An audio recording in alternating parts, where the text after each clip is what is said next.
سيدنا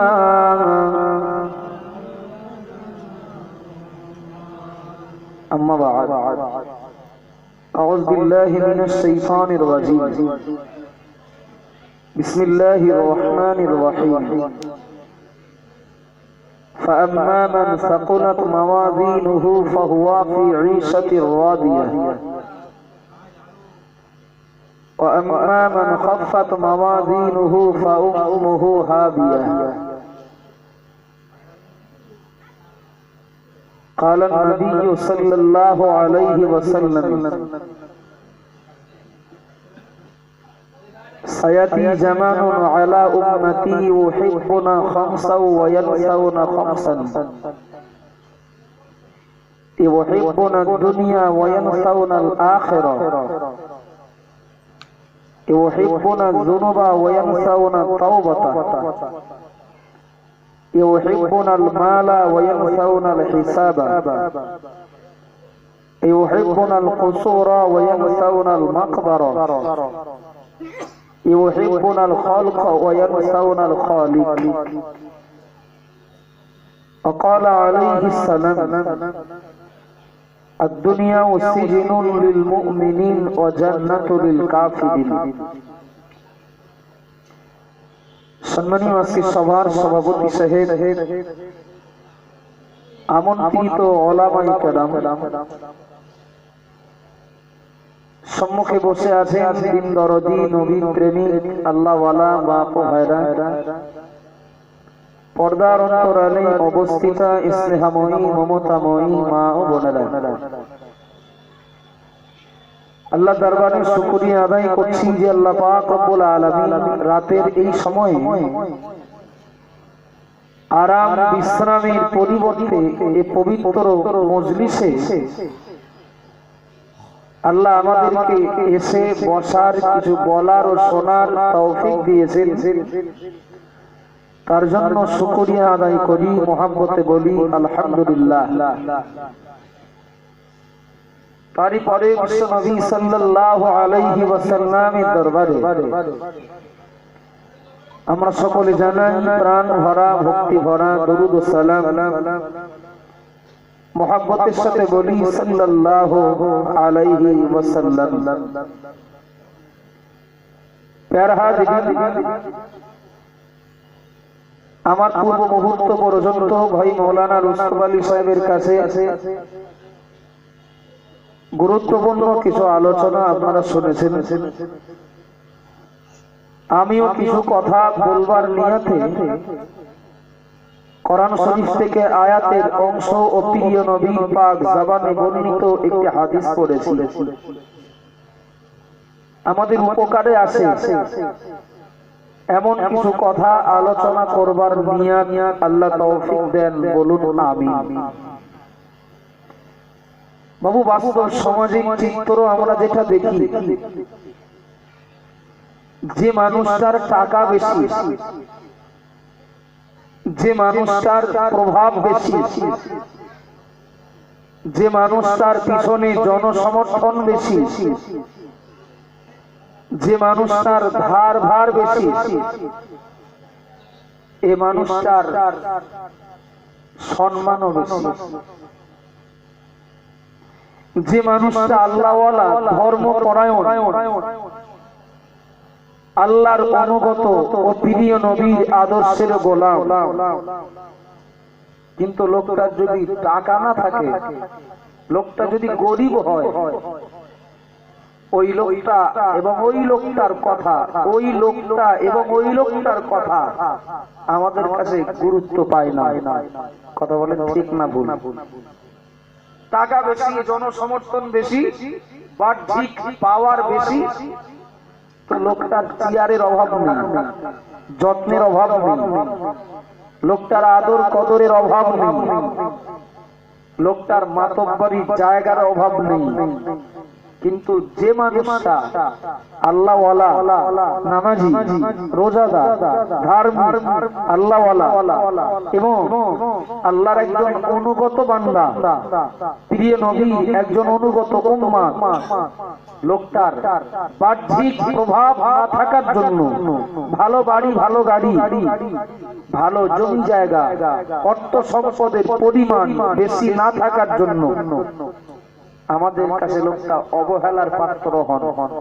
আপনি দেখবেন মসজিদের কমিটি গঠন হবে, মাদ্রাসার কমিটি গঠন হবে, কোন প্রতিষ্ঠানের কমিটি গঠন হবে, আপনি দেখবেন যারা 5 ওয়াক্ত নামাজ পড়ে মসজিদটাকে আবাদ রাখে, জি যারা পারলৌকিক জীবনটাকে ভয় করেন বলি চেষ্টা করেন যতটা সম্ভব সংযত হয়ে চলার, এই মানুষগুলো গুরুত্বপূর্ণ দায়িত্বে বেশিরভাগ জায়গা পায় না। কথা বলে ঠিক না ভুল?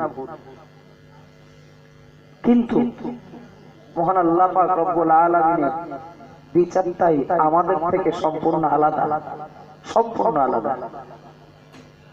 আবাজান মায়েরা মনে কি দিন, মায়েরা বোনেরা মনে কি দিন, মহান আল্লাহ পাক রব্বুল আলামিন আল্লাহ কোরআন শরীফের ভিতরে জানিয়ে দিলেন, দুনিয়ার মানুষ মনে রাখো, আমি আল্লাহ পাক জানিয়ে দিলাম, ফাম্মা মান সাকুলাত মাওয়াজিনুহু, হাসরের মহাময়দানে মহান আল্লাহ পাক রব্বুল আলামিন সব বান্দা, সব বান্দীদের আমলনামাগুলো আল্লাহ মিজানে চাপিয়ে দেবেন।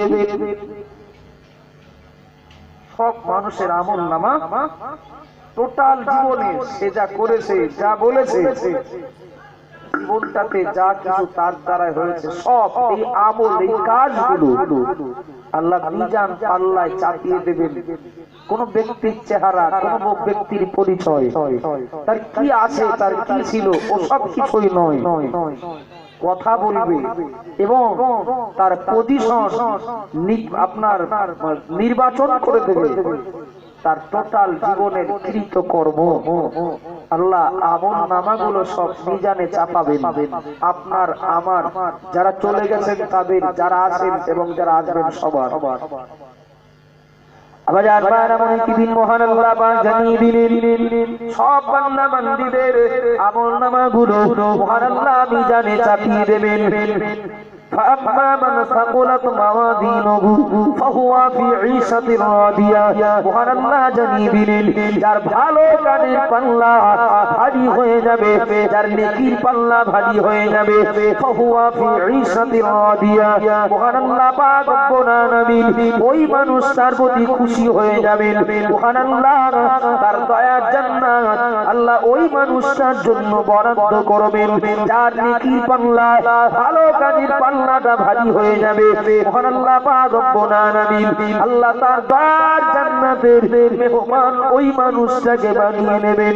এই মানুষটা দুনিয়াতে যতই অবহেলিত হোক না কেন, টাকা না থাকতে পারে, জমি জায়গা না থাকতে পারে, অর্থ সম্পদ না থাকতে পারে, দুনিয়াতে কোনো সম্মান তার নাও থাকতে পারে, মহান আল্লাহ তার ভালো কাজের পাল্লা ভারী হওয়ার জন্য আল্লাহ তার চির শান্তির জায়গা, দয়ার জান্নাত ওই মানুষটার জন্য বরাদ্দ করবেন। ওয়াম্মা মান খাফাত মাওয়াজিনুহু, মহান আল্লাহ জানিয়ে দিলেন যার ভালো কাজের পাল্লাটা হালকা হয়ে যাবে, পাপের পাল্লাটা ভারী হয়ে যাবে, ওই লোকটার দুনিয়ায় যত সম্মান থাক, দুনিয়ায় যত মর্যাদা থাক, যতই সুনাম সুখ্যাতি থাক না কেন, ফাউম্মুহু হাবিয়া, মহান আল্লাহ জানিয়ে দিলেন হাবিয়া নামক জাহান্নাম ওই মানুষটাকে মায়ের গর্ভে সন্তানের মতো করে আবদ্ধ করে নেবে। আল্লাহ বললেন ওমা আদরাকা মা হিয়া, আপনি কি জানেন ওই হাবিয়াটা কি? নারুন হামিয়া, হাবিয়াটা হলো একটি প্রজ্বলিত অগ্নিকুণ্ড, যাদের পাপের পাল্লা ভারী হবে, যাদের নেকির পাল্লা হালকা হবে, দুনিয়াতে সে যত বড়ই মহারথী হোক, যতই স্বনামধন্য ব্যক্তি হোক, জাহান্নামের কঠিন আগুনে তাকে জ্বলতে হবে। টাকা থাকলে দুনিয়ার মানুষের কাছে সম্মান পাওয়া যায়, আল্লাহর কাছেও যদি যেত তো নমরুদ ফিরাউন সাদ্দাদের কম টাকা ছিল না। কথা বলেন ঠিক না ভুল?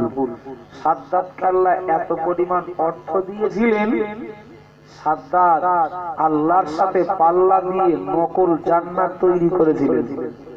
কথা বলেন ঠিক না ভুল? টাকার বিনিময়ে দুনিয়ার মানুষের কাছে বড় আসন পাওয়া যায়, আল্লাহর কাছেও যদি যেত তো নমরুদ ফিরাউন সাদ্দাত এরা জাহান্নামী হতো না।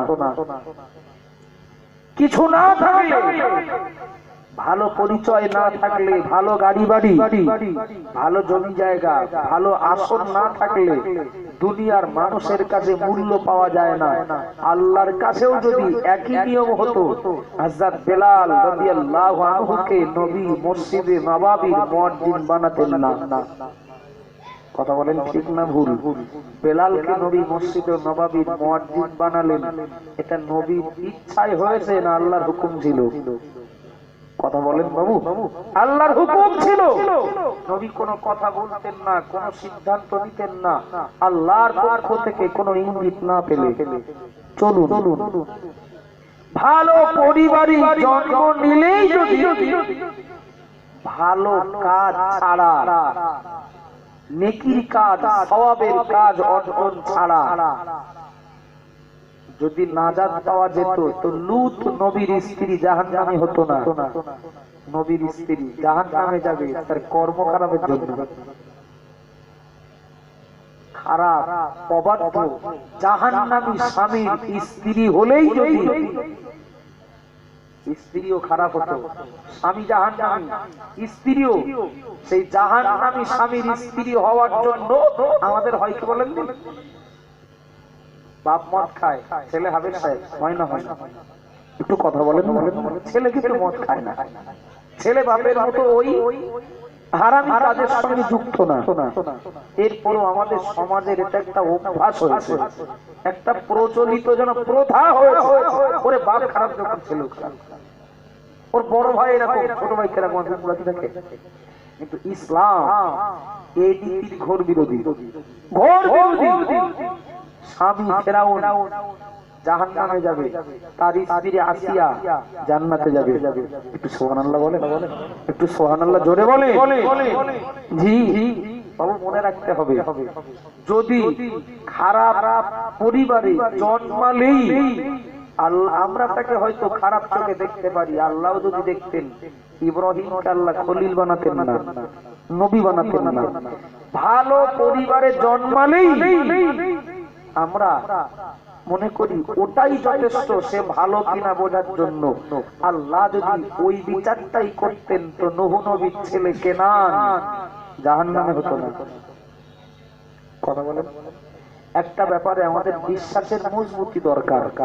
হাসরের ময়দানে আপনাকে আমাকে তামাম দুনিয়ার মানুষকে আল্লাহ কাউকেই দেখবেন না বাড়ি কেমন, গাড়ি কেমন, জমি কেমন, কার ছেলে, কার ভাই, কোন পরিবারের, ও সব কিছুই আল্লাহর কাছে দেখার নয়।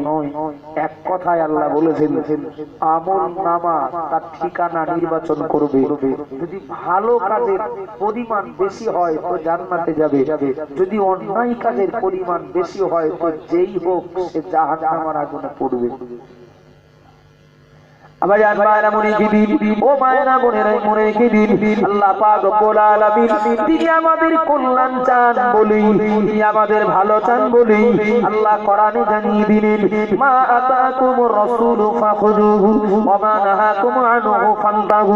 ও আমার বান্দা, ও আমার বান্দিরা, আমি আল্লাহ পাক রব্বুল আলামিন জানিয়ে দিলাম তোমাদের নেকির পাল্লা ভারী হবে, ভালো কাজের পাল্লা ভারী হবে, আর গুনার পাল্লা হালকা হবে। জান্নাতের যোগ্য হবে, জান্নাতের খোরাক হবে। ও আমার বান্দা, ও আমার বান্দি, আমি আল্লাহ জানিয়ে দিলাম আমার নবী যা আদেশ করেছেন সেগুলোকে তোমরা গ্রহণ করো, আমার নবী যা নিষেধ করেছেন সেগুলোকে তোমরা বর্জন করো। তোমাদের নেকির পাল্লা ভারী হয়ে যাবে। তথা নবীর দেওয়া আদেশ যদি কেউ মানে, নিষেধটাকে যদি কেউ ছাড়ে, অবশ্যই সে আল্লাহর দয়ার জান্নাতের হকদার হয়ে যাবে। বললেন কে মহান আল্লাহ, ও আমার বান্দা বান্দি, আমার নবী যা আদেশ করেন মেনে নাও, আমার নবী যা নিষেধ করেন ছেড়ে দাও। বললেন কাদের? আমাদের। জাহান্নাম থেকে মুক্তির জন্য, আল্লাহর দয়ার জান্নাতের হকদার হওয়ার জন্য আল্লাহ আমাদেরকে এই ঘোষণা দিয়ে দিলেন। কিন্তু প্রিয় নবী মুহাম্মদুর রাসূলুল্লাহ সাল্লাল্লাহু আলাইহি ওয়াসাল্লাম নবী আমার আফসোস করে এই জামানার ব্যাপারে, তার উম্মতের ব্যাপারে একটা ভবিষ্যৎবাণী করলেন। নবী আমার জানিয়ে দিলেন খুব শিগগিরই আমার উম্মতের নিকট এমন একটা সময়, এমন একটা জামানা চলে আসবে, আমার উম্মতের নিকট এমন একটা সময় চলে আসবে, নবী আমার জানিয়ে দিলেন ওরা সম্পূর্ণ উল্টো কাজ করবে। যা করার দরকার করবে না, যা নিষেধ যেগুলো বাদ দেওয়া দরকার দেবে না। আমি সেই হাদিসটাই পড়েছি, ইউহিব্বুনা খামসা ওয়া ইয়ানসাউনা খামসান। নবী পাঁচটা করে দৃষ্টান্ত দিয়েছেন এই হাদিসের ভিতরে। ওরা পাঁচটা বিষয়কে ভালোবাসবে, অথচ সেইগুলোই আল্লাহ ছাড়তে বলেছিলেন। ওরা পাঁচটা বিষয়কে ছেড়ে দেবে, ভুলে যাবে, অথচ ওইগুলোই আল্লাহ ধরতে বলেছিলেন ওরা যাতে জান্নাতে যায়। কিন্তু ওরা করবে সম্পূর্ণ উল্টো, যেগুলো ছাড়ার দরকার ওইগুলোই ধরবে, আর যেগুলো ধরে রাখার দরকার ওইগুলোই ছাড়বে। নবী বলেছেন ১৫০০ বছর আগে এই জামানার জন্য এক এক করে শুনলে আপনি বুঝতে পারবেন যে নবী এই জামানার জন্য এই কথাগুলো বলেছিলেন।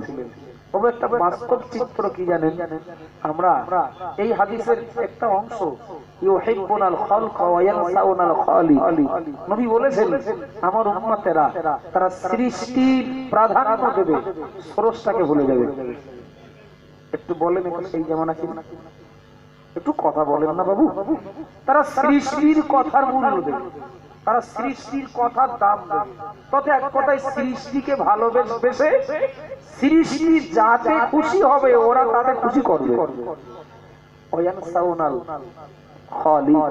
কিন্তু যিনি মূল মালিক, যিনি আল্লাহ, তাকে ওরা ভুলে যাবে, সৃষ্টিকে মানবে আর স্রষ্টাকে দূরে সরিয়ে দেবে।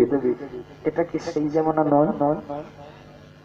এটা ওদের পাপের পাল্লা ভারী এবং নেকির পাল্লা হালকা হওয়ার একটা কারণ হবে।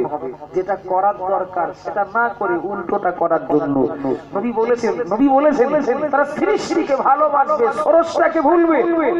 আসলে আমাদের জন্য নির্দেশ ছিল এটাই, সৃষ্টিকে ভালোবেসে স্রষ্টাকে ভুলে যেও না।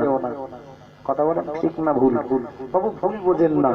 ডাক্তার বাড়ি গিয়েছি, ডাক্তার আমার সব দেখে শুনে বুঝে আমার পরীক্ষার রিপোর্ট গুলো সব দেখে বললেন আপনার না সুগার হয়েছে, তো আপনি যেন মিষ্টিটা খাবেন না, আপনি যেন গরুর গোশতটা খাবেন না, আপনি যেন আলুটা খাবেন না, আপনি যেন মাটির তলার এই জিনিসগুলো খাবেন না, এই খাবারগুলো খাবেন না, এইগুলো খাবেন। ডাক্তার একটা পরামর্শ দেয় না? একটু কথা বলেন না বাবু। দেয় তো, একটু বলবেন। আমি রোগী হিসাবে ডাক্তার আমাকে যে পরামর্শগুলো দেন, যেগুলো খেতে বলেন আর যেগুলো নিষেধ করেন, চেষ্টা করি কিনা ডাক্তারের পরামর্শ মতো চলার? চেষ্টা করি না। কেন? কারণ হলো ডাক্তারের যুক্তি শুনলে ভালো হবে, ভালো হবে। ডাক্তার যে ডিগ্রিধারী হন, সৃষ্টি কিনা? সৃষ্টি। তো সৃষ্টি আমাকে যুক্তি দিল এইগুলো করবে, এইগুলো করবে না। আমরা ডাক্তারের পরামর্শগুলো মেনে নিয়েছি শুধুমাত্র তাড়াতাড়ি যেন মরতে না হয়, তাড়াতাড়ি যেন আমার ওই রোগটা মৃত্যুর কারণ না হয়, তার জন্য ডাক্তারের পরামর্শগুলো মানতে গিয়ে অনেক টাকা আছে, এরপরেও সিদ্ধ তরকারি খায়, অনেক টাকা রয়েছে, এরপরেও হাড়িতে গোশত রয়েছে, এরপরেও শুধু ভাত খায়। কেন? ডাক্তার বলেছে ওগুলো খাওয়া যাবে না, খেলে তোমার খারাপ হবে। ডাক্তার বলেছে এইগুলো খাও, ভালো না লাগলেও খাও, তোমার ভালো হবে। বাবু বলবেন সৃষ্টি তথা ডাক্তার আমাকে পরামর্শ দিল এটা খাবে না, ওটা খাও, তোমার ভালো হবে, ওটা মেনে নিলাম। স্রষ্টা আমাদেরকে পরামর্শ দিলেন যে আমার নবী যা আদেশ করেছেন ওটা মানো, যা নিষেধ করেছেন ছাড়ো, জাহান্নাম থেকে বাঁচবে। কোনটার বেশি গুরুত্ব দেই? সৃষ্টির বেশি গুরুত্ব দেই না? সৃষ্টি যেটা বলে সেটা গুরুত্ব বেশি পায় না আমাদের কাছে?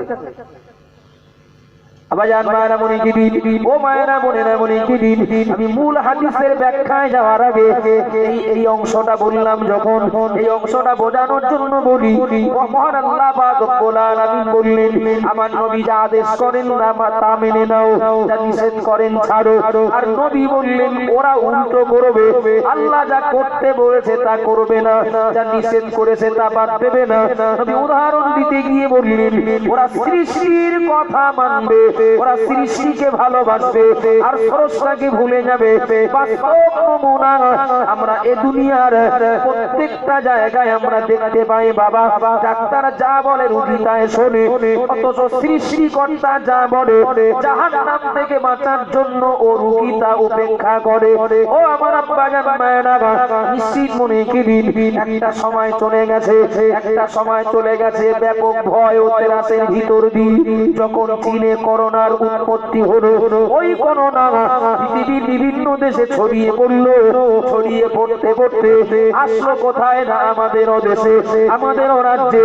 তখন 50 জন রোগী করোনায় আক্রান্ত হয়নি। তার আগে সরকার পক্ষের কঠোর নির্দেশ, রাজ্যবাসীর প্রতি দেশের সরকারের কঠোর নির্দেশ, দেশের নাগরিকদের প্রতি যদি করোনা থেকে বাঁচতে হয় তার মহা ঔষধ হলো লকডাউন। যদি করোনা থেকে বাঁচতে হয় অবশ্যই প্রত্যেকটা নাগরিককে মাস্ক পরতে হবে, স্যানিটাইজার ব্যবহার করতে হবে।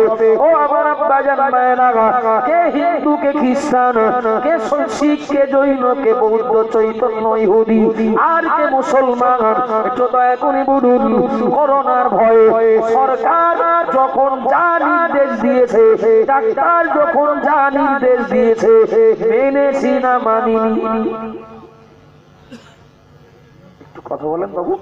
মেনেছি, মসজিদ ছেড়েছি, জুম্মা ছেড়েছি, তারাবি ছেড়েছি, ঈদের নামাজ ছেড়েছি, আত্মীয়র বাড়ি যাওয়া আসা বন্ধ করেছি, মোসাবা ছেড়েছি, কোলাকুলি ছেড়েছি, মাদ্রাসা ছেড়েছি, মিলাদ মাহফিল ছেড়েছি, মাস্ক পরেছি, স্যানিটাইজার ব্যবহার করেছি।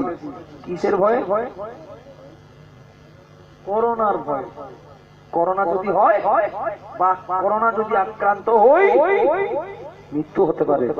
অথচ সমীক্ষার রিপোর্ট 100-র ভিতরে 85+ করোনা আক্রান্ত রোগী সুস্থ হয়েছে। কথা বলেন ঠিক না ভুল? এরপরেও এখন যদিও খুব একটা ভয়টা লাগে না, এখন ভয় অনেক কেটে গেছে না, এখন খুব একটা ভয় লাগে। আমার সরকার বলুক আর কোন চিকিৎসা বিজ্ঞানী বলুক, কোন ডাক্তার বলুক, কোন গবেষক বলুক, মাস্ক পরো, স্যানিটাইজার ব্যবহার করো, লকডাউন মানো, করোনা থেকে বাঁচবে, এই নির্দেশ যারা দিচ্ছে তারা সৃষ্টি কিনা? তারা সবাই সৃষ্টি না? তারা তো সবাই আমরা যারা মেনে চলছি আমরাও সৃষ্টি। তো সৃষ্টির পরামর্শ মেনে নিলাম করোনা থেকে বাঁচার জন্য, মরণ যাতে না হয়, ওই কারণে মরণ যেন না হয়। স্রষ্টা আমাদেরকে বলেছেন জাহান্নাম থেকে বাঁচতে হলে মদ খাওয়াটা ছাড়তে হবে, জাহান্নাম থেকে বাঁচতে হলে সুদটা বাদ দিতে হবে, জাহান্নাম থেকে বাঁচতে হলে লটারি কাটা বাদ দিতে হবে, জাহান্নাম থেকে বাঁচতে হলে নামাজ নামিও মাস্কটা বলে পড়তে হবে, জাহান্নাম থেকে বাঁচতে হলে রোজা নামিও এই স্যানিটাইজারটা নিতে হবে। মালিক বলেছেন না বলেন? একটু কথা বলেন। সৃষ্টি বলল এইগুলো করতে হবে, না হলে বলো করোনা ধরবে, ওটা মেনে নিলাম মাথা পেতে। স্রষ্টা বললেন এইগুলো করো, এইগুলো করো না, তাহলে জাহান্নাম থেকে বাঁচবে। স্রষ্টার কথাগুলো বেশিরভাগ বুড়ো আঙুল দেখালাম। কথা বলেন ঠিক না ভুল? নবী বলেছেন ওরা উল্টো কাজ করে। চলুন মায়েরা মনে কি দিন, ও মায়েরা বোনেরা মনে কি দিন, প্রিয় নবী মুহাম্মদ রাসূলুল্লাহ সাল্লাল্লাহু আলাইহি ওয়াসাল্লাম নবী আমার জানিয়ে দিলেন, আমার উম্মত উম্মতিরা বেশিরভাগ উম্মত উম্মতি তারা আল্লাহর নির্দেশের উল্টো জীবন যাপন করবে। যা করার দরকার করবে না, যা বাদ দেওয়ার দরকার দেবে না। এর কারণে আমলনামা ওজন করার সময় ওদের গুনার পাল্লা ভারী হবে, ওদের নেকির পাল্লা হালকা হবে, ওরা জাহান্নামের খোরাক হয়ে যাবে। নবী আমার দৃষ্টান্ত দিলেন, নবী আমার উদাহরণ দিলেন। ও আমার উম্মত উম্মতিরা মনে রাখো, আমি নবী বলছি ইউহিব্বুনাদ দুনিয়া ওয়া ইয়ানসাউনাল আখিরাহ। নবী আমার জানিয়ে দিলেন এক নম্বরে দুনিয়ার মানুষেরা মনে রাখো, আমার উম্মতদেরকে দেখতে পাবে তারা দুনিয়াকে ভালোবাসবে আর পরকালটাকে ভুলে যাবে। এটা ওদের জাহান্নামে যাওয়ার একটা কারণ, আমার নয়। এ কথা আমার নয়, এ কথা স্বয়ং নবী বলেছেন। দুনিয়াকে ভালোবেসে পরকালকে ওরা ভুলে যাবে। ইউহিব্বুনাদ দুনিয়া ওয়া ইয়ানসাউনাল আখিরাহ। ও আবার আব্বাজান মায়েরা একটু দয়া করে বলুন, নবী আমার যে জামানার ব্যাপারে এ ভবিষ্যৎবাণী করেছিলেন, যে জামানার মানুষের জন্য প্রিয় নবী এ বার্তা দিলেন, আমরা কি সেই জামানার মানুষ নই? একটু কথা বলেন না বাবু, এটা সেই জামানা না? তো দুনিয়াকে ভালোবাসবে আর পরকালটাকে ভুলে যাবে। চলুন দুনিয়া এ মজলিসে যত মানুষ রয়েছে আল্লাহর একজন বান্দা, কেউ বলতে পারবেন নাকি যে বয়সের হন এ দুনিয়ায় কদিন থাকবেন? কারো গ্যারান্টি আছে দেওয়ার ক্ষমতা নেই বাপ। বরং যাকে জিজ্ঞাসা করা হোক তার ইমানি জবাব এটাই হবে, ও বড় কথা, ও গ্যারান্টি দেওয়ার ক্ষমতা নেই। ও বাপের আগে ছেলেও যেতে পারে, বড় ভাইয়ের আগে ছোট ভাইও যেতে পারে, দাদার আগে পোতাও যেতে পারে, নানার আগে নাতিও যেতে পারে। কথা বলেন ঠিক না ভুল? কেউ যদি জিজ্ঞাসা করে এই দুনিয়ায় থাকবেন কতদিন, সবাই বলবো যখন তখন যেতে পারি। চলুন অমনোযোগী হলে কিন্তু হবে না। যখন তখন যেতে পারি এই বিশ্বাস থাকার পরেও এই দুনিয়াতে ভালোভাবে আরামের সাথে শোয়া, আরাম বিশ্রামের জন্য একটা ভালো ঘর করেছিল। কথা বলেন না? যখন তখন চলে যেতে পারে যে দুনিয়া থেকে, সেই দুনিয়ায় বিচরণের জন্য এক জায়গা থেকে আর এক জায়গায় যাওয়ার জন্য একটা ভালো যানবাহন সাধ্য মতো পারকতার ভিতরে কিনেছি না? যখন তখন চলে যেতে পারি যে দুনিয়া থেকে, সেই দুনিয়ার আরাম আয়েশ বিলাসিতার জন্য এবং নিজের প্রয়োজন মেটানোর জন্য প্রত্যেকেই কোনো না কোনো কর্মে যুক্ত আছি না? আছি তো? আছি। একটু দয়া করে বলবেন, যে কোনো মুহূর্তে যে জায়গা ছাড়তে পারি এ বিশ্বাস আছে, সেই জায়গায় আমি ভালোভাবে জীবন যাপন করব। এজন্য যদি আমার একটা ভালো ঘর করতে হয়, এর জন্য যদি আমার একটা ভালো যানবাহনের দরকার হয়, এর জন্য যদি আমার একটা ভালো আয় রোজগারের মাধ্যমের দরকার হয়, নবী বলেছেন ওরা পরকালটাকে ভুলে যাবে। আচ্ছা, পরকালের সময়টা কত বছর কোনদিন বলেছেন কেউ? কোন হতে বলেছেন যে পরকালের সময়টা এত বছর? পরকালের সময়টা এত যুগ নেই তো কোথাও, তো বলবেন কি করে? আব্দুল হক মুহাদ্দিস দেহলভী রাহমাতুল্লাহ আলাইহি আপনার আমার মতো মানুষ নয়। আব্দুল হক মুহাদ্দিস দেহলভী বিশ্ববিখ্যাত একজন ব্যক্তি, বিশ্ববিখ্যাত একজন আল্লাহর ওলি, সর্বোপরি বিশ্ববিখ্যাত একজন দার্শনিক, একজন পণ্ডিত। আব্দুল হক মুহাদ্দিস দেহলভী কোরআন হাদিস গবেষণা করে, কোরআন হাদিস রিসার্চ করে পরকালের সময়ের একটা ধারণা দিয়েছেন। ধারণাটা কি? ধারণাটা এটাই। হুজুর বললেন তামাম দুনিয়ার জমিনটা যদি সরিষা দিয়ে ভর্তি করে দেওয়া হয়, তামাম দুনিয়ার জমিনটা যদি সরিষা দিয়ে ভর্তি করে দেওয়া হয়, আর একই আকারের একই আয়তনে আর খালি দুনিয়া আর একদিকে রেখে দেওয়া হবে, তখন দুনিয়ার মাপে ধরে নেন দুনিয়ার একটা পাত্র, আর একই আয়তনে আর একটা খালি দুনিয়া আর একদিকে রেখে দেওয়া হবে। হুজুর বললেন তামাম দুনিয়াটা সরিষায় ভর্তি করে এই দুনিয়ার সরিষা বয়ে খালি দুনিয়ায় নিয়ে যেতে হবে। কথা যে দুনিয়া খালি, দুনিয়া ভর্তি সরিষা, এখান থেকে বয়ে খালি দুনিয়ায় নিয়ে যেতে হবে। খালিটা ভর্তি হয়ে যাবে আর ভর্তিরা খালি হয়ে যাবে।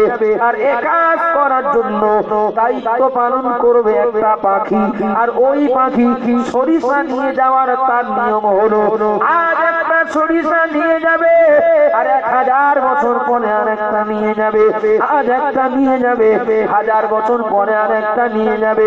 আব্দুর রহমান নবী বললেন একটা করে সরিষা 1000 বছর পরে নিয়ে গেলে একটা করে নিয়ে যাবে, মানে কমতে থাকবে। কথা ঠিক না ভুল? একটা তুললো মানে কমলো তো একটা, তার মানে একদিন না একদিন তো শেষ হবে। 1000 বছর, লাখ বছর, কোটি কোটি কোটি কোটি বছর পরে হলো একদিন না একদিন তো ফুরাবে। অবাক হবেন বাবু, এটা একেবারে যে কোনো সাধারণ মানুষের কথা নয়, অবশ্যই একজন নির্ভরযোগ্য ব্যক্তি, কোরআন হাদিসের ব্যাপারে যিনি অগাধ পাণ্ডিত্য রাখেন, তিনি পারলৌকিক জীবনের ওই সময়ের একটা উদাহরণ দিয়েছেন যে পরকালের সময়টা কতটা। বলেছেন যে এই সরিষা ওই পাখি একা বয়ে খালি দুনিয়ায় নিয়ে যেয়ে এই দুনিয়া একদিন খালি করে ফেলবে। যা সময় লাগবে তার থেকেও পরকালের সময়টা অনেক বেশি। আর কত বোঝা যাচ্ছে? পরকালের সময়টা কতটা? দুনিয়ার সময় এই আমরাই বলি যখন তখন চলে যাবো। কোন দুনিয়া কাকা গরি, নবী বলেছেন দুনিয়াটা তোমাদের জন্য মুসাফির খানা, এই আছো এই থাকবে না। আবার জানবার মনে কি দিন, ও মায়েরা বোনেরা মনে কি দিন, আবার জানিয়ে দিলেন ওই পরকালের কথাটা ওরা ভুলে যাবে। আর পরকালের কথা ভুলে যাবে মানে তার পাথেও জোগাড় করার প্রশ্নই তো আসে না, পাথেও জোগাড় করবে না, আদৌ তো সেই জায়গার কথা মনেই তো থাকবে না। সুতরাং তার পাথেও জোগাড় করবে, তার প্রস্তুতি নেবে। এটা কি করে হতে পারে? ও আমার আব্বা জান মায়েরা, আমি যদি মনে করি আমি 1 সপ্তাহের জন্য কোথাও যাব, তো সেই জায়গায় যেতে গেলে আমার যা লাগে গুছিয়ে নেওয়ার প্রয়োজন তখন মনে হবে। কথা বলেন ঠিক না ভুল? যাবো কোথায় যখন বিশ্বাস রাখবো তখনই পৌঁছাবো। তা পরকালটাকে ভুলেই যদি যাই তো সেখানকার আমি প্রস্তুতি নিতে, সেখানকার জোগাড় গুছিয়ে নিতে আমার মন আগ্রহী হবে, এটা তো অসম্ভব। কথা বলেন ঠিক না ভুল? 1 সপ্তাহের জন্য কোথাও যাব, 1 সপ্তাহ আগের থেকে গোছায়। 15 দিনের জন্য কোথাও যাব, 15 দিন আগে থেকে গোছায়। হজ যাত্রী যারা, হজ করতে যান যারা, হাজী সাহেব যারা, বাবু 40, 42, 45 দিন থাকেন মক্কা মদিনায়, অথচ খোঁজ নেবেন 1 বছর আগের থেকে গোছান। কথা বলেন ঠিক না ভুল? 1 সপ্তাহের জন্য কোথাও যেতে গেলে যদি 1 সপ্তাহ আগের থেকে গোছাতে হয়, 15 দিনের জন্য কোথাও যেতে গেলে 15 দিন আগের থেকে যদি গোছাতে হয়, 45 দিনের জন্য কোথাও যেতে গেলে যদি 1 বছর আগের থেকে গোছাতে হয়, অনন্তকালের পরকালের পথে যাত্রী আমিও, তো সেই জায়গায় আমার যেন কোনো অসুবিধা না হয়, কোনো সমস্যায় যাতে না পড়তে হয়, তার জন্য প্রত্যেকেরই গোছানোর দরকার আছে না নেই? নিজের প্রয়োজনে নিজে গোছাতে বাধ্য। কথা বলেন ঠিক না ভুল? আমরা তো খানিকটা লোক দেখানো ধর্ম করি, বেশিরভাগ হয় অনেক সময় লোক দেখানো ধর্ম, অথচ ধর্ম পালন করবে প্রত্যেকে নিজে নিজের প্রয়োজনে, নিজের দরকারে। চলুন, নবী বলেছেন তারা দুনিয়াকে ভালোবাসবে আর পরকালটাকে ভুলে যাবে। এই উল্টো কাজ করার জন্য এটাই ওদের বিপদে পড়ার কারণ হবে। এটা দিবালোকের মতো স্পষ্ট।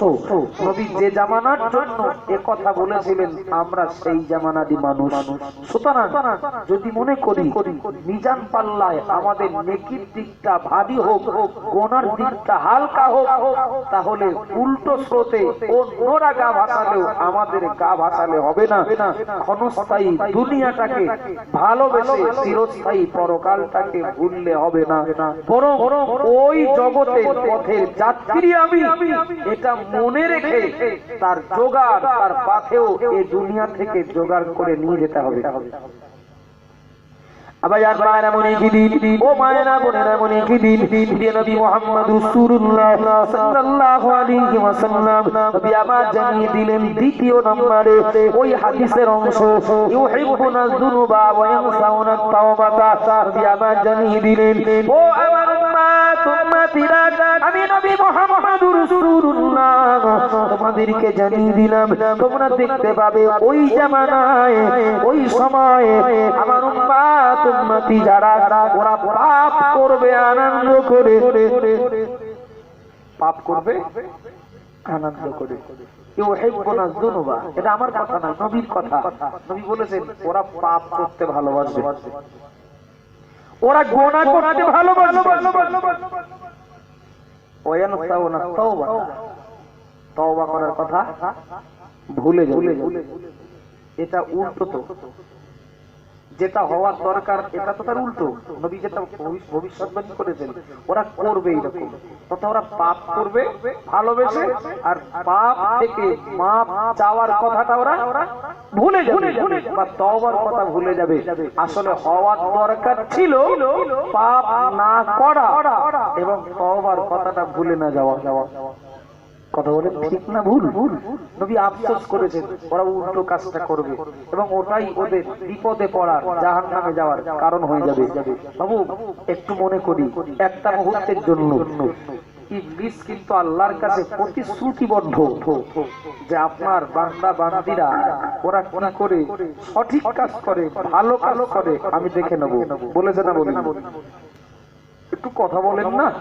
ইবলিস বলেছে যে আদমের জন্য, যে মানুষের জন্য আমি জাহান্নাম থেকে বঞ্চিত, জান্নাত থেকে বঞ্চিত হয়েছি, জাহান্নামে যাওয়ার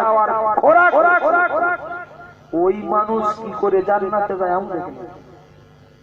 ইবলিসের যে আল্লাহর কাছে দাবি করলো, আল্লাহ আমাকে কিয়ামত পর্যন্ত আয়ু দিতে হবে। ইবলিস বলল যা। আল্লাহ বললেন যা ইবলিস তোর দাবি মেনে নিলাম, তথা মৃত্যুর আগ পর্যন্ত কিয়ামত পর্যন্ত তোর আয়ু দিলাম। আল্লাহ আদমের সমপরিমাণ সন্তান দিতে হবে, মানে যা দিলাম। আল্লাহ আদম সন্তানের শিরা উপশিরায় প্রবেশ করে যেন ধোঁকা দিতে পারি সে ক্ষমতা দিতে হবে, বলেন যা দিলাম। আল্লাহ কিন্তু সব জানেন, ইবলিস যেগুলো চেয়ে নিয়েছে এগুলো সব আমার বান্দা বান্দীদেরকে উল্টো পথে চালানোরই একটা মাস্টার প্ল্যান তৈরি করেছে। কথা বলেন ঠিক না ভুল? ইবলিস আমার কাছ থেকে যা চেয়ে নিয়েছে আমার বান্দা বান্দীদেরকে ভুল পথে চালিয়ে ওদেরকে পাপের সাগরে হাবুডুবু খাওয়াবে। তাই আমি যা করতে বলেছি ও সেগুলো করতে দেবে না, আমি যেগুলো নিষেধ করেছি সেইগুলো করতে উৎসাহ যোগাবে। তাই আমার কাছ থেকে দাবিগুলো করে নিল। আল্লাহ মালিক, তিনি সব জানেন, তাই ইবলিসকে জানিয়ে দিলেন, এই ইবলিস, এই ইবলিস এটা শুনে রাখ, তোর প্ররোচনায় পড়ে, তোর ধোঁকায় পড়ে আমার বান্দা বান্দিরা ওরা ভুল পথে চলবে তো? যা নিষেধ করেছি তাই করবে তো? যা আদেশ করেছি তা করবে না, বরং বাদ দেবে, এই তো? মনে রাখ, ওরা যখনই আমার কাছে ভুল স্বীকার করবে, আল্লাহ ভুল করে ফেলেছি, যেই বলবে সেই মাফ করে দেবো। সুবহানাল্লাহ বলেন, একটু খুশি হয়ে বলেন না। তোর ধোঁকায় পড়ে আমার বান্দা বান্দিরা পাপ করবে আর ওরা যেই আমার কাছে মাফ চাইবে আর মাফ করে দেবো। ইবলিসের রাগ হবে না? হবে না? হবে। ইবলিস বলল আল্লাহ আমার আর একটা দাবি আছে। কি দাবি? ওরা যখন আপনার কাছে মাপ চাইবে ওদের মাপ করলে হবে না, এটা আমার দাবি। ওরা যখন মাপ চাইবে তখন আপনার মাপ করলে হবে না। আল্লাহ বললেন তোর এই দাবি কখনোই আমি রাখবো না, ওরা যখনই মাপ চাইবে ক্ষমা চাইবে আমি মাপ করব ক্ষমা করব। সুবহানাল্লাহ বলেন।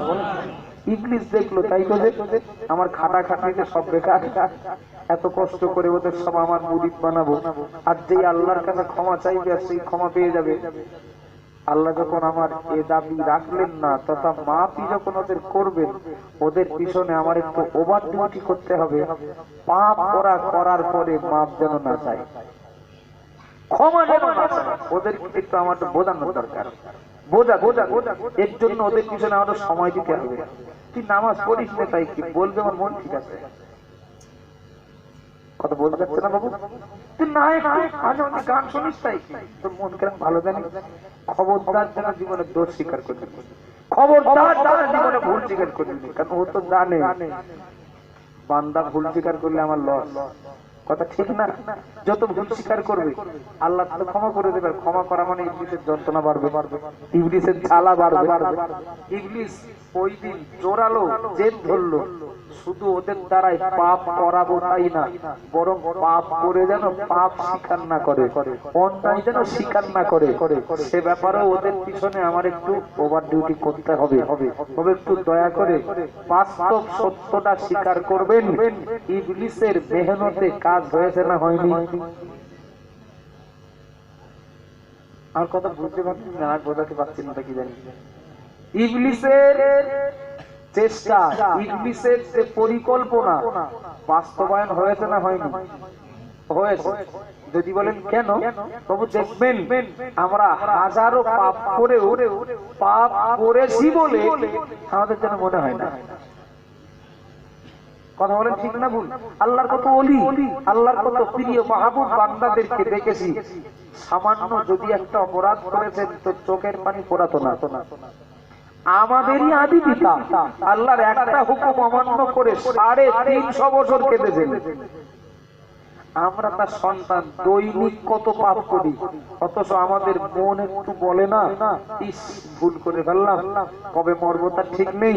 আল্লাহ যখন ক্ষমা করে ক্ষমা চাইলে ক্ষমা করবেন বলেছেন, তাই ক্ষমা চেয়ে নেই, একটু তওবা করে নেই, আমাদের মনে পড়ে পড়ে না? বলুন আরো বুক ফুলি সাহসিকতার সঙ্গে যেন চলি এবং এটাই যেন ভাবি আমি ঠিক আছি, আমি ঠিক আছি।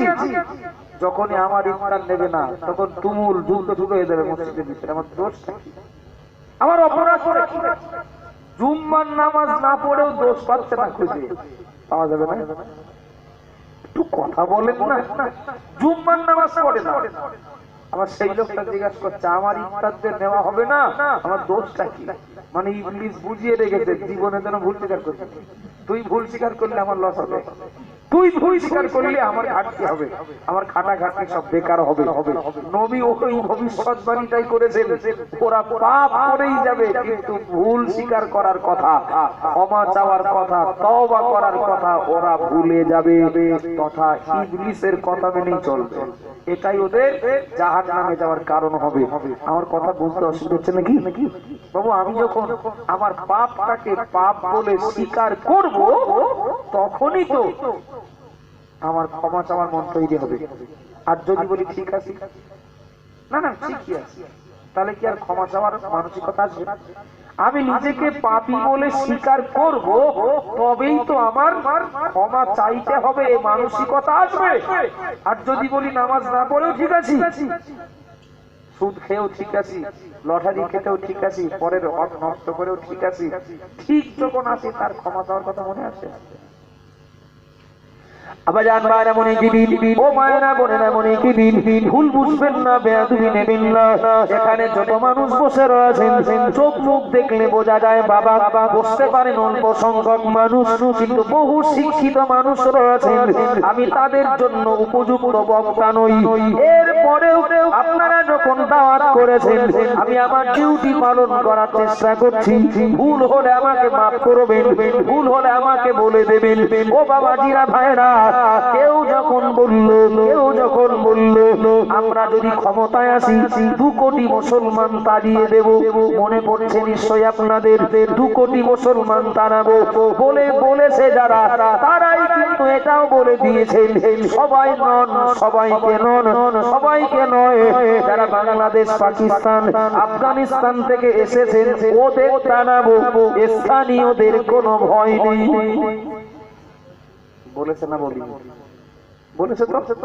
একটু ছোট্ট একটা পর্যালোচনা, অমনোযোগী হবেন না। তাহলে এনআরসি যদি হয়, ভয় হলো বাংলাদেশ থেকে যারা এসেছেন, পাকিস্তান থেকে যারা এসেছেন, আফগানিস্তান থেকে যারা এসেছেন ওদের।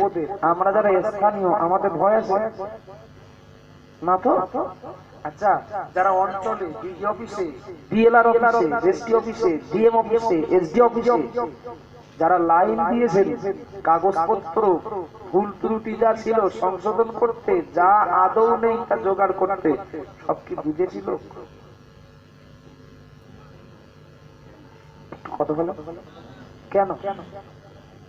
দুরকম হয়ে যাচ্ছে কথা। দেশের লোকের কোনো ভয় নেই, এনআরসি প্রত্যেকদিন হোক, আমাদের কোনো ভয় নেই। ভয় সব ওদের। আর বিদেশ থেকে আসা 2 কোটি লোক যদি হয়, তা হয় হইল নিশ্চয় বুঝতে হয়তো।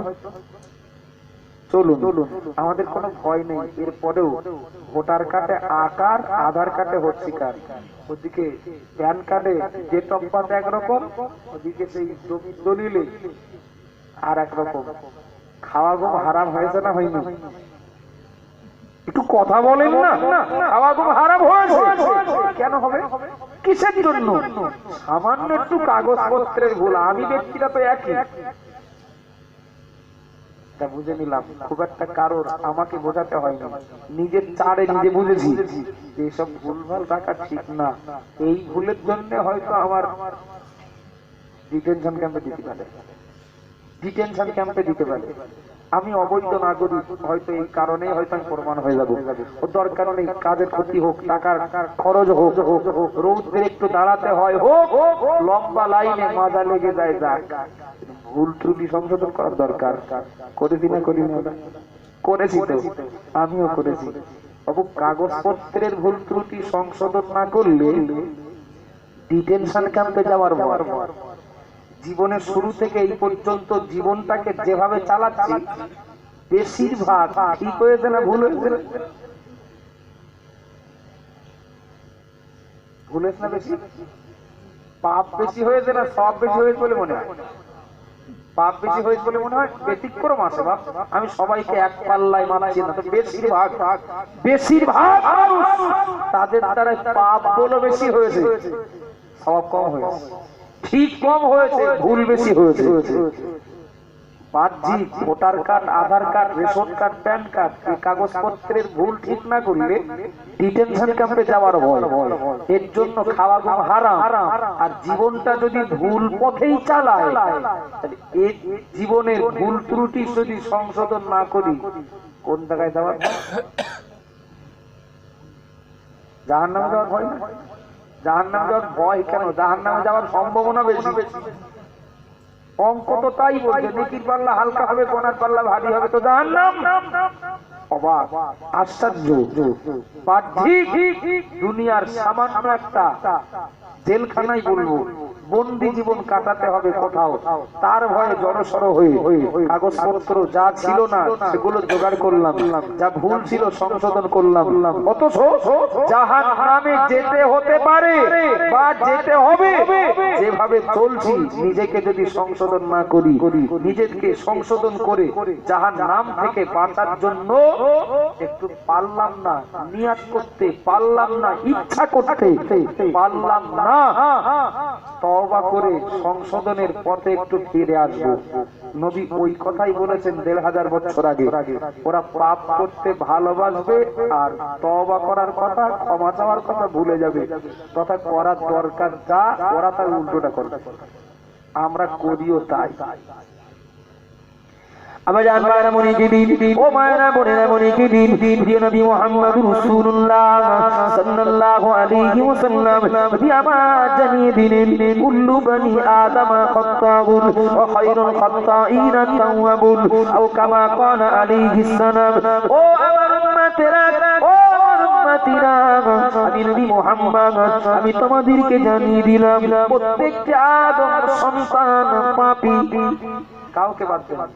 প্রত্যেকটি আদম সন্তান পাপী, কারো পাপ কম কারো বা বেশি, প্রত্যেকটি আদম সন্তান পাপী। খায়রুল খাত্তাইনা তাওয়াবুন, পাপীদের ভিতরে অপরাধীদের ভিতরে তারাই আবার ভালো বলে আল্লাহর কাছে গণ্য হয়, তারা আবার ভালো হয়ে যায়। খায়রুল খাত্তাইনা তাওয়াবুন, যারা তাদের পাপ থেকে আল্লাহর কাছে তওবা করে নেয়। একটু জোরে বলুন সুবহানাল্লাহ, আরো জোরে বলুন সুবহানাল্লাহ। ও আমার আব্বাজান মায়েরা, ও গো মায়েরা বোনেরা, মনে কি দিন নিশ্চিত আমরা বান্দা, আমরা বান্দি, আমরা পাপ করতে ভালোবাসি, আল্লাহ ক্ষমা করতে ভালোবাসেন। একটু জোরে বলুন সুবহানাল্লাহ। নবী আমার জানিয়ে দিলেন সব বান্দা বান্দিরা পাপী, আর পাপীদের ভিতরে তারাই হলো ভালো, তারা আবার ভালো বলে আল্লাহর কাছে গণ্য হয়ে যায়, যারা তাদের পাপ গুলো থেকে তওবা করে নেয়, ভুল স্বীকার করে নেয়, আল্লাহর কাছে মাপ চেয়ে নেয়।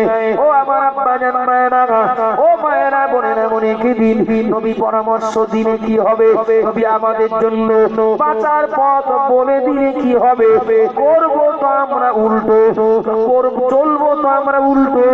নিশ্চিত মনে কি দিন ইউহিব্বুনা যুনুবা, ওরা পাপ করবে আনন্দ করে, আমরা আনন্দ করে পাপ করব। এর দৃষ্টান্ত, এর নমুনা যদি দিতে চান নিতে চান, বহু দেওয়া যাবে, বহু দেওয়া যাবে। চলুন, চলছে নভেম্বর, সামনে আসছে ডিসেম্বর, আসছে 2021, জানুয়ারি মাস পড়তে না পড়তেই একটু হুড়ুহুড়ি পাওয়া যাবে না, যাবে না রাস্তায়? রাস্তায় একটু হুড়ুহুড়ি হবে না? খুব কাছাকাছি যে দৃষ্টান্তটা আছে সেইটাই দিচ্ছি। ওরা পাপ করবে আনন্দ করে, ক্ষমা চাওয়ার কথাটা ভুলে যাবে, তওবার কথা ভুলে যাবে। 1 জানুয়ারি থেকে আর একেবারে শেষ, মানে প্রথম থেকে শেষ 31শে জানুয়ারি, রাস্তায় এমন একটা দিন পাওয়া যাবে না যেদিন কারণ না কারো রাস্তায় পাওয়া যাবে না যে ফিস্টি করতে যায়নি, এরকম গাড়ি সারাদিন একটাও পাওয়া যাবে না। বিশ্বাস হয় কারো? প্রথম থেকে শেষ, জানুয়ারির 1 থেকে লাস্ট, এমন একটা দিন, এমন একটা রাত পাওয়া যাবে না যে দিনে যে রাতে একটা ফিস্টির গাড়ি পাওয়া যাবে না। আচ্ছা যাক, তাতে অসুবিধা নেই। আমার বক্তব্য, যত দিন যাচ্ছে মডেলিং হচ্ছে না, খালি করে দেখবেন গাড়িগুলো টুনি লাইট খাটায়। শুধু তাই না, শুধু তাই না, এইসব বক্স গুলো সব দাউদ হবে বলা ফিস্টিতে যাওয়ার জন্য। 2 তলা 3 তলা বক্স সাজাবে, আর মোটামুটি সেট গুলো হাঁপিয়ে যায়। ভলিউম যত সময় থাকবে ফুল ভলিউম, কিছু তো বোঝা যায় না কি বলছে, শুধু হয় আওয়াজ। কথা বলেন ঠিক না ভুল? রাস্তার 2 ধারের বাড়িগুলো যেন কাঁপে ভূমিকম্পের মতো। কোন হাট দুর্বল রোগী যদি পিছনে পড়ে সমস্যা আছে। পুলিশ এসব কিছু বলে না, আল্লাহ ভালো জানেন ভিতরে কি রহমত বরকত পায় ওরা। অথচ মাইকের জলসার আওয়াজ, জলসার মজলিসের মাইকের আওয়াজ, মসজিদে মাইকে আজানের আওয়াজ, এগুলো আবার পরিমাণ বেঁধে দেয়, তাই না?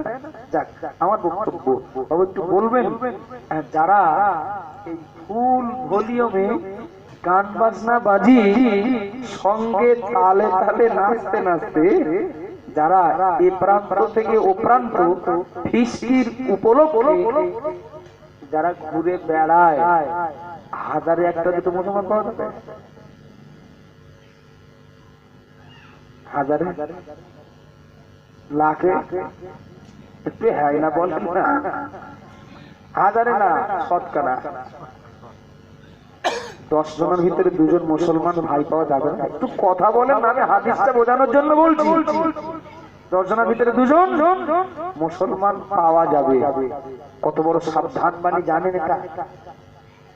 আবাজান মারামুনি কি দিন চার ইমাম আবু হানিফা শাফি মালিক হাম্বলি চার ইমামের ভিতরে কোন ব্যাপারে মতবিরোধ থাকতে পারে, মশলাগত মতপার্থক্য থাকতে পারে, কিন্তু চার ইমামের এই ব্যাপারে একমত। কোন মুসলমান যদি গান বাজনায় আনন্দ পায়, শরীয়ত নিষেধ করেছে এমন কোন বিষয়ের সঙ্গে যদি মিশে গিয়ে আনন্দ উপভোগ করে, চার ইমামের ভিতরে সব ইমামেরা এ ব্যাপারে একমত।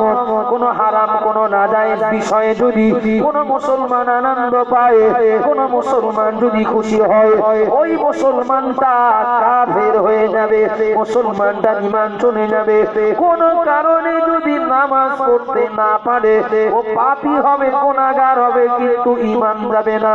কিন্তু শরীয়ত নিষেধ করেছে এমন কোন বিষয়কে যদি এমন কোন বিষয়ের সঙ্গে জড়িয়ে যদি সে আনন্দ পায়, খুশি হয়, যদি তৃপ্তি অনুভব করে, ও মুসলমানটার ঈমান চলে যাবে। ও আমার আব্বাজান মায়েরা, ও মায়েরা, বোনেরা, বোনেকে চার ইমামের মত শুধু এখানেই শেষ নয়। ফুলপুরা শরীফের পীর মুজাদ্দিদুজ্জামান আল্লাহ দাদা হুজুর কেবলা একই কথা বলেছেন, তার খলিফা যারা তারাও একই কথা বলেছেন। বাবা দাদা হুজুর কেবলার প্রধান খলিফা হুসিনাতুল আল্লামা একই কথা বলেছেন। সব আলেম মাওলানা যারা মুফতি যারা তারা এই ব্যাপারে একমত। কোন মুসলমান যদি গান বাজনা শুনে, যাত্রা থিয়েটারে যে কিংবা এই জাতীয় হারাম কোন বিষয়ে যদি আনন্দ পায়, যদি খুশি হয়, তার ঈমান চলে যাবে। ও আমার আব্বাজান মায়েরা, একটু দয়া করে বলুন, আপনার বুধবারের দিন বৃষ্টি করে শুক্রবারের দিন মসজিদে এমন 10 জন জওয়ান যুবক ভাই তারা মুজাহিদ করা মসজিদে নামাজ পড়ার জন্য ঢুকলেন।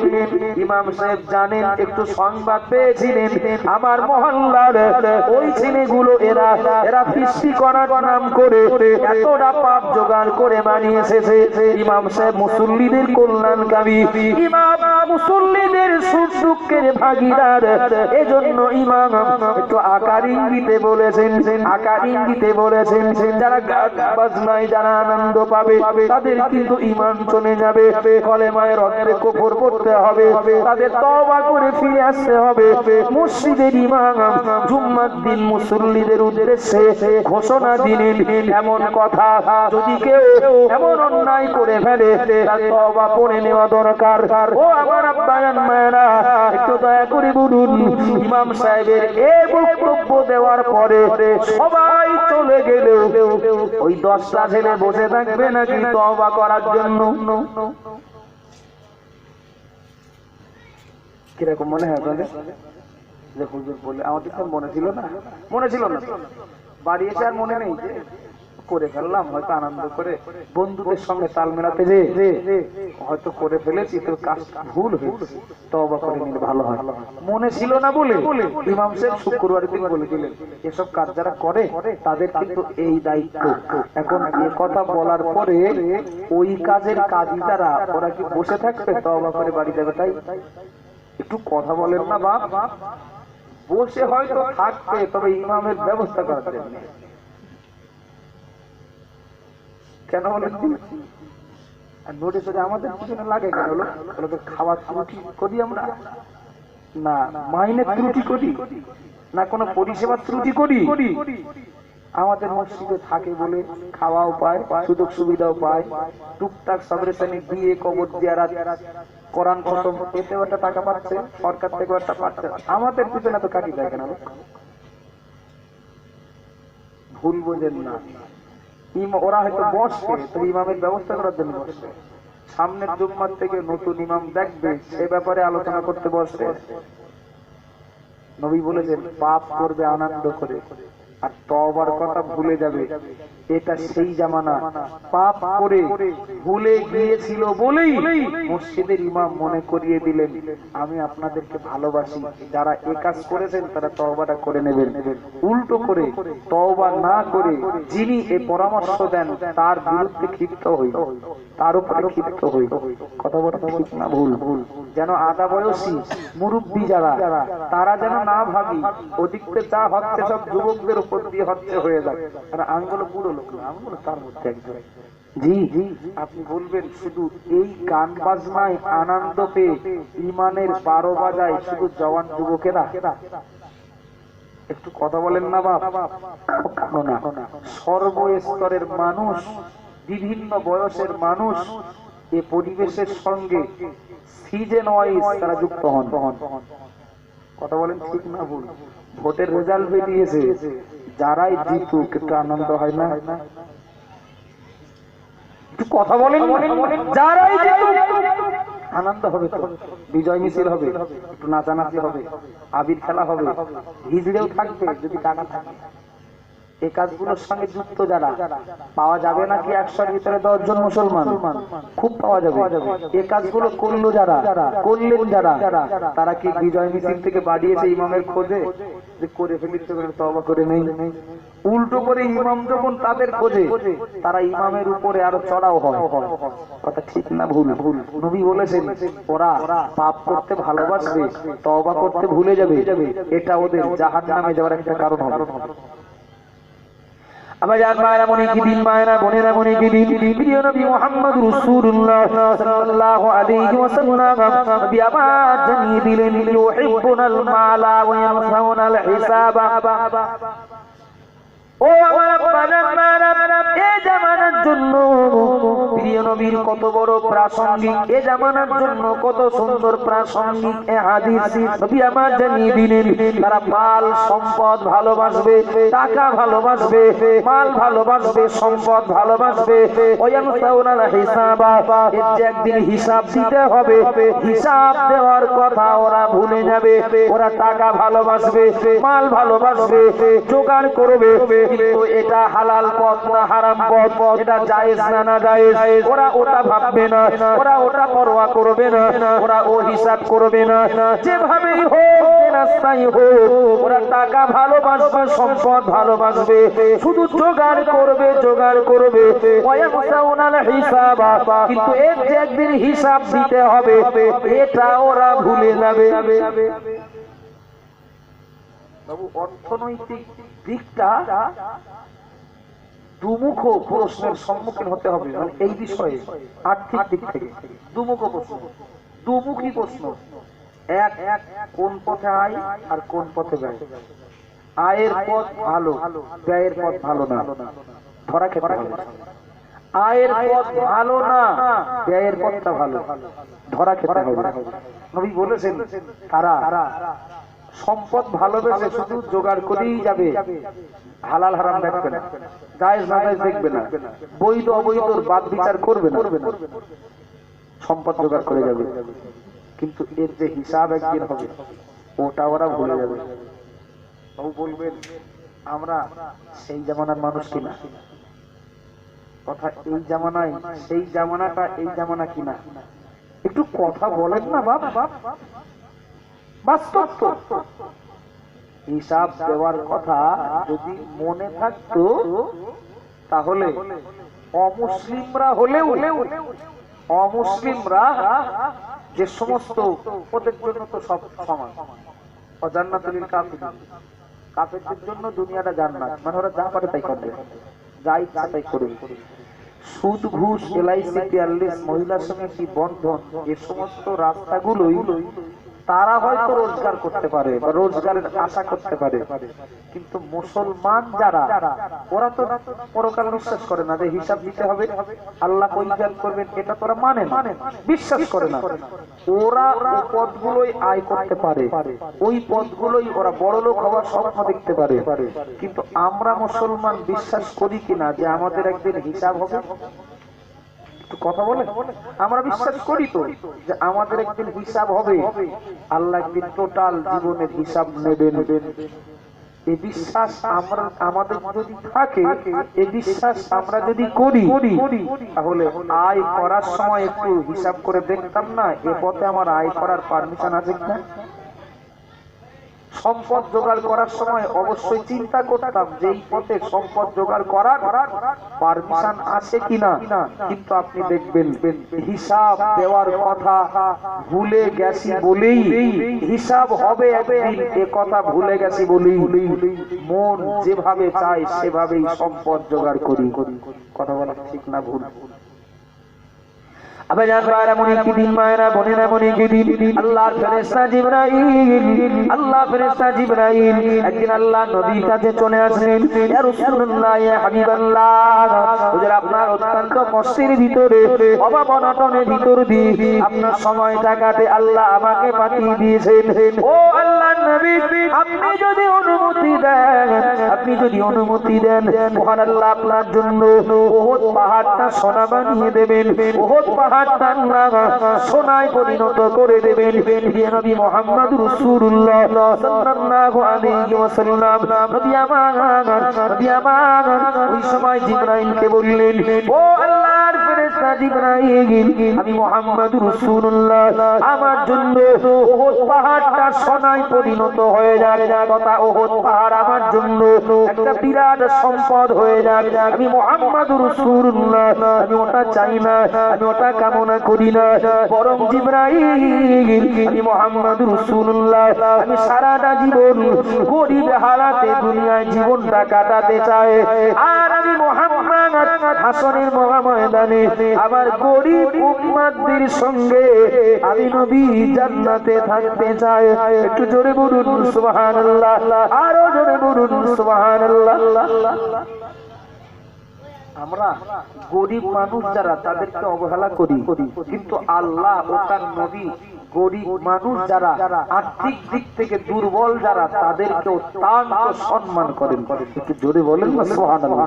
বাবু বর্ণনা এসেছে ধনী মানুষদের 500 বছর আগে গরিব মানুষরা জান্নাতে যাবে। সুবহানাল্লাহ বলেন।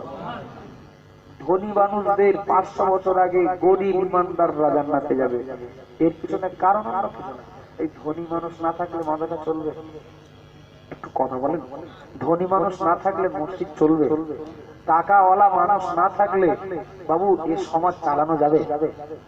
কিন্তু আমার বিষয়টা বুঝতে হবে, যেন না ভাবি যারা টাকাওয়ালা আর তারা আল্লাহ শত্রু।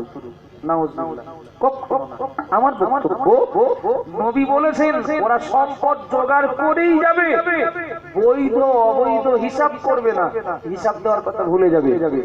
এর উদাহরণ দিতে যে আমি আপনাদেরকে যেটা শুনিয়েছি, নবী জবাব দিলেন আমার জন্য উহুদ পাহাড় সোনা হোক ওটা আমি চাই না, বরং সারা জীবন যে গরিবী হালাতে আছি এইভাবেই আমি থাকতে চাই। তবু এটা বাস্তব, যার টাকা যত বেশি তার হিসাব দিতে তত বেশি সময় লাগবে না। একটু কথা বলেন না। যার সম্পদের পরিমাণ যত বেশি তার হিসাব তত কঠিন, তার হিসাব দিতে তত বেশি সময় লাগবে। 200 টাকা নিয়ে বাজারে গেলাম, 500 গ্রাম মাছ, 1 কেজি আলু, 1 প্যাকেট তরকারি চলে আসলাম। বাপ দিয়ে করছে 200 টাকা কি করলি রে? এই 3 রকম মাল কিনে নিয়ে এসেছি। কেউ গিয়েছেন 1000 টাকা নিয়ে, যদি তাকে জিজ্ঞাসা করা হয় সেটা সময় বেশি লাগবে? স্বাভাবিক স্বাভাবিক স্বাভাবিক।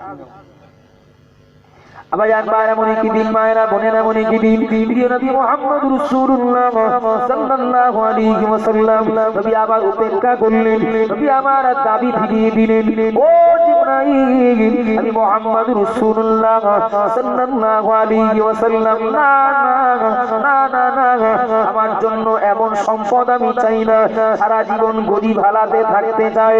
ও আমার আব্বাজান মায়েরা, প্রিয় নবীর জীবনে, প্রিয় নবীর জীবনে এমন ইতিহাস রয়েছে।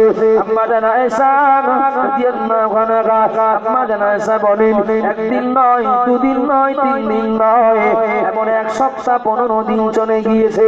আমি আয়েশা আমার ওনানে হাড়ি চড়াতে পারিনি, আমার ওনানে হাড়ি চড়াতে পারিনি।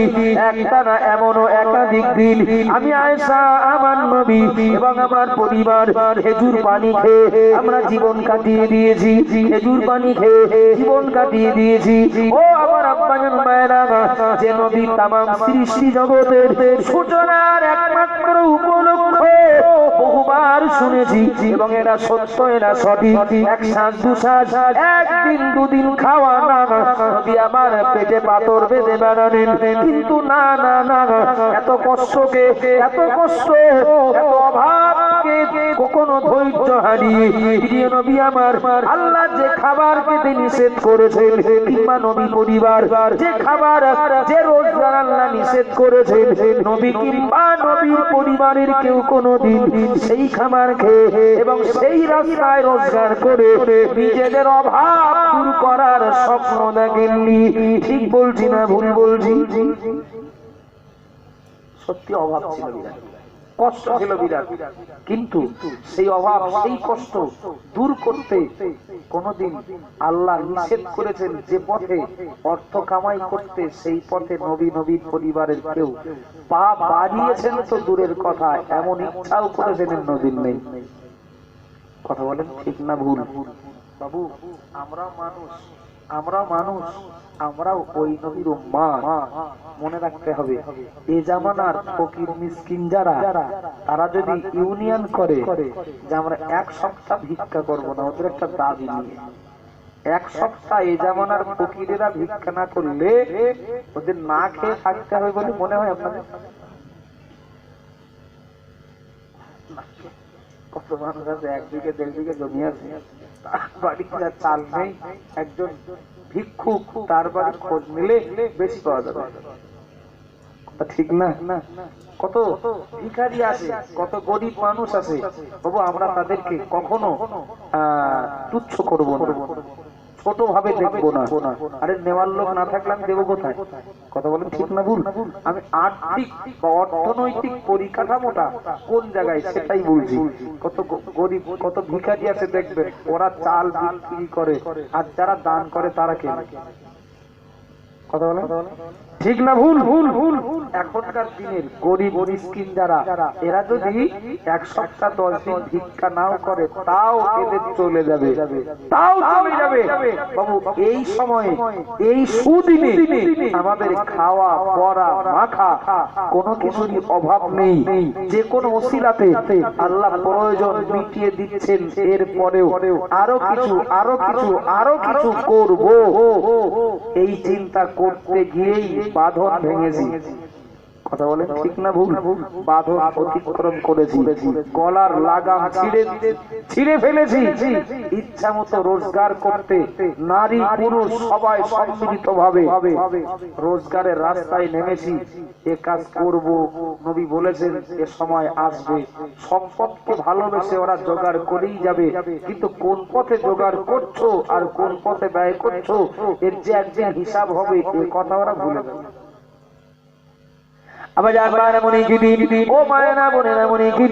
ভুল বুঝবেন না, আমি আপনাদের কাছে অত্যন্ত জানা চেনা, যদিও আমরা চোখে দেখিনি, সঙ্গে মিশতে পারিনি, এরপরেও আমাদের কাছে অত্যন্ত পরিচিত একটি নাম, অত্যন্ত পরিচিত একটি নাম, নামটা বনপীর আব্দুল কাদের জিলানী রহমাতুল্লাহ আলাইহি। ও আমার আব্বাজান মায়েরা, বনপীর আব্দুল কাদের জিলানী রহমাতুল্লাহ আলাইহি কোন একদিনের তার জীবনের ঘটনা তথা তার ছাত্র জীবনের একটা শিক্ষামূলক, আমাদের জন্য একটি দৃষ্টান্তমূলক ঘটনা। বড় পীর আব্দুল কাদের জিলানী বাগদাদের মাদ্রাসায় পড়াশোনা করতেন। মাদ্রাসায় পড়াশোনা করাকালীন ওই অভাব অনাটনের পিরিয়ডে বড় পীর আব্দুল কাদের জিলানী একদিন এত পরিমাণে ক্ষুধা পেলেন, এত পরিমাণে ক্ষুধার যন্ত্রণায় কাতর হয়ে পড়লেন।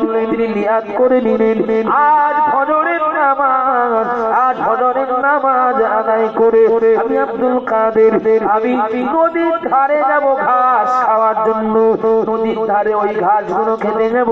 বড় পীর আব্দুল কাদের জিলানী ফজরের নামাজ আদায় করে নদীর ধারে ঘাস খেতে যাওয়ার নিয়াত করলেন। ও আমার আব্বাজান মায়েরা, মানুষ ঘাস খাওয়ার নিয়াত করছে, তার মানে কতটা ক্ষুধা তার লাগতে পারে। এরপরে বড় পীর আব্দুল কাদের জিলানী রহমাতুল্লাহ আলাইহি ফজরের নামাজ আদায় করে চলে গেলেন নদীর ধারে। নদীর ধারে গিয়ে দেখতে পেলেন না যে ঘাস খাওয়ার জন্য গিয়েছেন ওই ঘাস খালি নয়, বড় পীর হুজুরের যাওয়ার আগে কিছু মানুষ অটোমেটিক ওই ঘাস খাওয়া আরম্ভ করেছেন, খাচ্ছেন তারা মানুষ, কিন্তু তারা গরু ছাগল নন। বড় পীর আব্দুল কাদের জিলানী নদীর পাড়ে দাঁড়িয়ে গেলেন, নদীর ধারে দাঁড়িয়ে ওই মানুষগুলোর দিকে দেখে অবাক দৃষ্টিতে তাকিয়ে তিনি সিদ্ধান্ত নিয়ে নিলেন, আহারে আমার তুলনায় এদের ক্ষুধা বেশি না লাগলে ওরা আর আমার আগে আসেনি,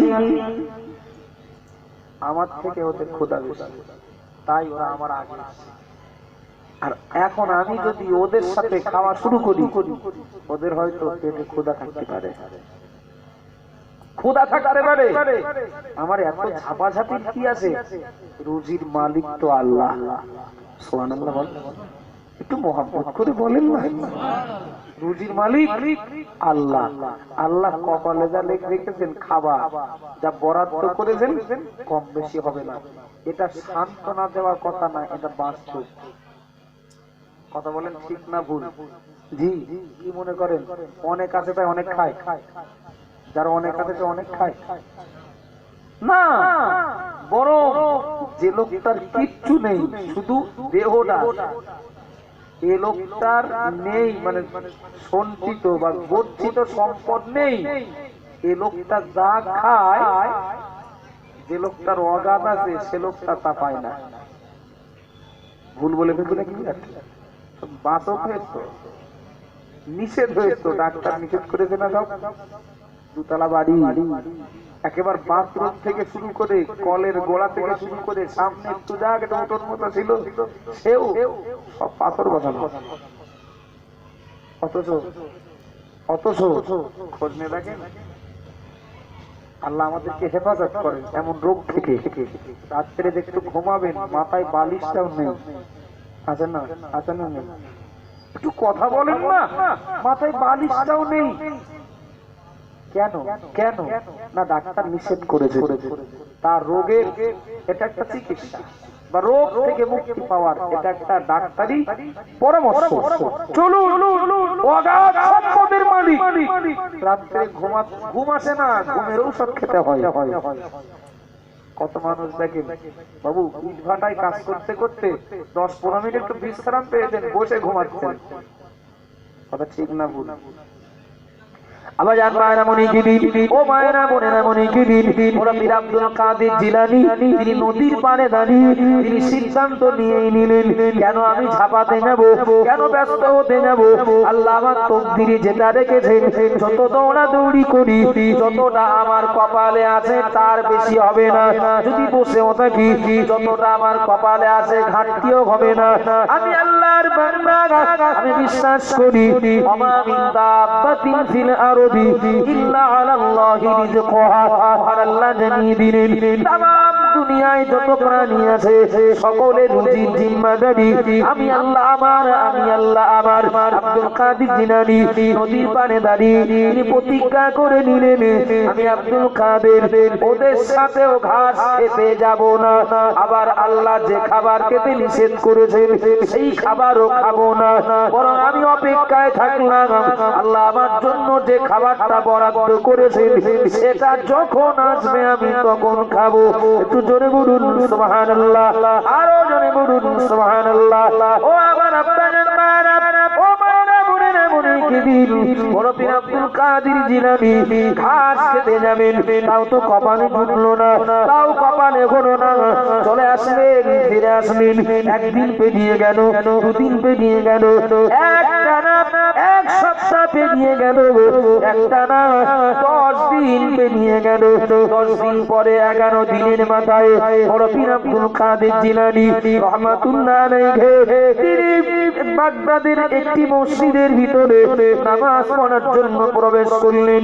যেই নামাজের নিয়াত করে দাঁড়ালেন বড় পীর আব্দুল কাদের জিলানী, যেই নামাজের নিয়াত করে দাঁড়ালেন অমনিতেই দেখতে পেলেন তার পাশে বড় পীর হুজুরের একজন অপরিচিত বান্দা বান্দা, অপরিচিত একজন মানুষ বসে বসে খাবার খাচ্ছেন। ও আমার আব্বাজান মায়েরা, যে মানুষটা 11 দিন কিছু খাননি, শুধু পানি ছাড়া আর কিছু খাননি, ওই মানুষটা নামাজে দাঁড়িয়ে এরপরেও তার পাশে যদি কেউ খাবার খায়, মনটা ওই দিকে যাবে কিনা? একটু কথা বলেন। যাবে যাবে। বড় পীর হুজুর নামাজে দাঁড়িয়ে এরপরেও নফস বারবার বলছে, আব্দুল কাদের পাশে খাচ্ছে ও লোকটার সাথে খাওয়া শুরু করো, আগে বাঁচো তারপর নামাজ পড়ে করো। নফস বলছে খাবার খেতে শুরু করো। বড় পীর হুজুরের রুহু আর আমাদের রুহু তার এক না। রুহু যেন সাবধান হচ্ছে, আব্দুল কাদের খবরদার, নফসের কথা শুনবে না, ও খাবার কিন্তু তোমার না। সুবহানাল্লাহ বলেন, একটু মহব্বত করে বলেন। নফস বলছে তোমার না হলেও এখন যা পজিশন, খেলে দোষ হবে না। রুহু বলছে দোষ না হলেও না খেলে আল্লাহ খুশি হবে। সুবহানাল্লাহ বলেন। খেলেন না, নামাজ শেষ করলেন, মসজিদ থেকে বাইরে বার হবে, এই লোকটাই বড় পীর হুজুরের পিছনে।